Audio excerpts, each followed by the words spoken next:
You're listening to iCommunicate with your host, Mark Altman, on Full Service Radio, AM 830 WCRN. Once again, here's Mark. All right, we're back. Mark and Andy, ready for round 3. Here we go. Andy's told me I need to ask him some tougher questions at the break. No, I'm just kidding. He didn't ask that. All right, so Andy, I want to go a totally different direction here. I'm going to make you a king for a day. So you are now the chair of the Department of Education. And someone comes in your office and says, look, with all the challenges we're having in education in this country, you know, where do we start, Andy? If you had money to spend or money was no object, where do we need to focus on first? I think professional development for teachers. I think that's important. Mark, I'll give you a little plug yourself. When you came in and you did a professional development for my faculty just this past month, my faculty loved it. And I think Thank you, Andy. And I think that it's such a wonderful opportunity because teachers, again, like I said, I taught for 15 years, and I think sometimes it's the responsibility of the principal to keep them at their education continuous.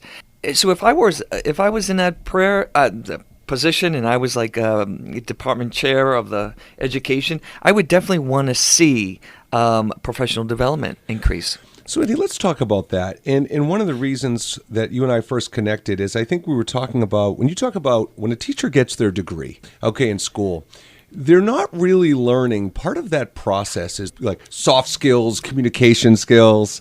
So talk about, you say professional development, where's the focus? Perfect. I always said that a person comes to school to learn how to learn, and the real learning happens in the world, in your life. Right. And so you get the foundation, you get the structure, you get the blueprints when you go to school. But there's nothing like experience.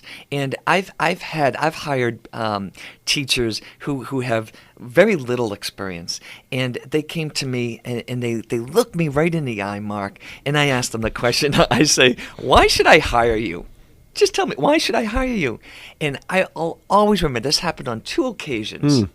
They looked me right in the eye, Mark, and they said, I just need a chance.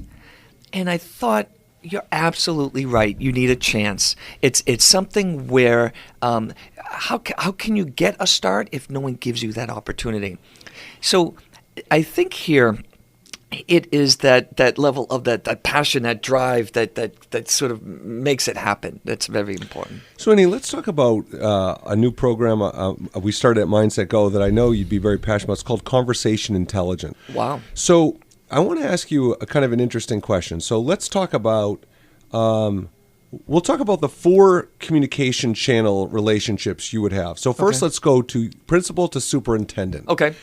What is a conversation you think in general for most principals that would be difficult to have with a superintendent? What's a topic? What's a kind of thing that you'd be like, oh, I'm not looking forward to this? It could, it could be bad press. Okay.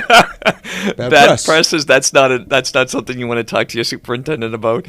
I think poor enrollment. I think that's also because the question is, well, okay, now why? And it obviously the fingers will point at you as the reason, So I think those 2 are the conversations you want to avoid with a superintendent. Now let's go to a different one. Now let's go to principal to assistant principal. Okay. So something you might have to talk to your assistant principal that wouldn't be fun. Poor job performance on behalf of the assistant principal. No one likes to have those kind of confrontation. I shouldn't speak for everyone, but confrontation is difficult. And to have those moments of say, well, you're not doing your job. That's hard to really say face to face at times. Now, what about principal to teacher?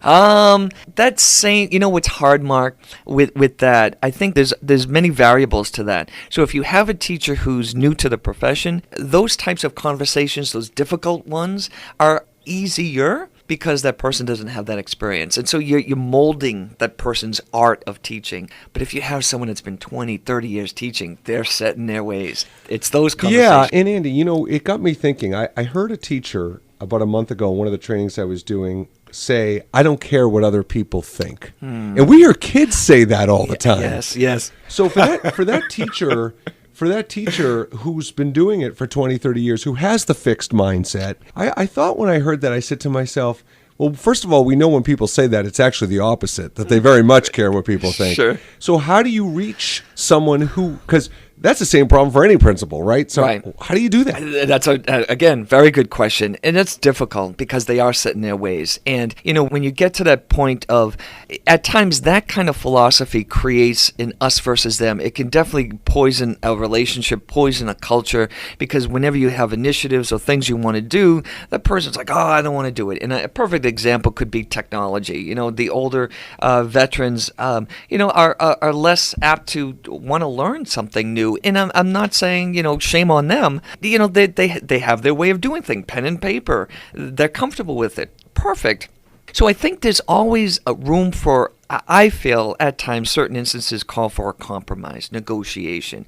Okay, so if A, B, C, you want to do it that way, fantastic. However, we are moving in this direction, and if you really do care about the school and its culture and its success, then it has to be this way.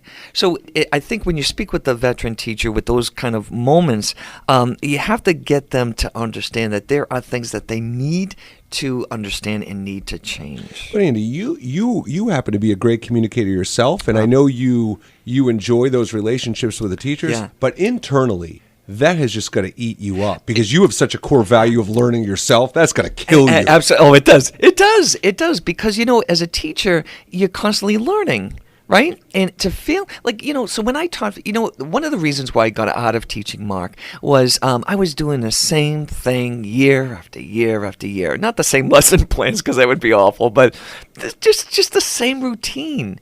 And it got boring. And I wanted to spice it up a little bit. At the time, a lot of my friends were going into administration, so I thought, oh, what the heck? If I can when I taught, Mark, I was a good teacher, man. I'll tell you that. I'll give myself a little pat on the back. But I thought if I could influence this little group of kids, what could I do to a school? So that was the first step I took, was to be a principal. And then in my fourth year now, about my third year, I realized this isn't what I wanted, because I missed the classroom. And Mark, to be honest, to this day, I still miss the classroom. I'm a teacher at heart. I love that engagement with the kids, and I approach my faculty with sympathy because I understand, and I'm still with them in that classroom. So it is hard. So when you have those tough conversations, I want them to know that I am sympathetic to what it means to really care about your discipline, and to have someone come in and want to change this routine because, well, it's the new and greatest thing. We're going to do this because all the schools are doing it. I totally get it. I understand it, and I really value their desire to reach the level with. Sometimes, you have a toolbox, and sometimes that toolbox is limited. So you want to help the veteran teachers understand that, well, listen, this could maybe give you another tool. And it's not scary to learn. Sure, it comes with a big manual, but you have people that can help you along the way. So it's showing them the support, holding their hand through the process, and to help them understand that, as an educator myself, I have a title of principal. I'll always be a teacher. Well, and the concern I have, Andy, is when I've worked with teachers who perhaps have a fixed mindset, it's a two-pronged problem to me. One is they resist professional development, being open to it. But I'll tell you what the biggest problem in my mind is those teachers in the classroom.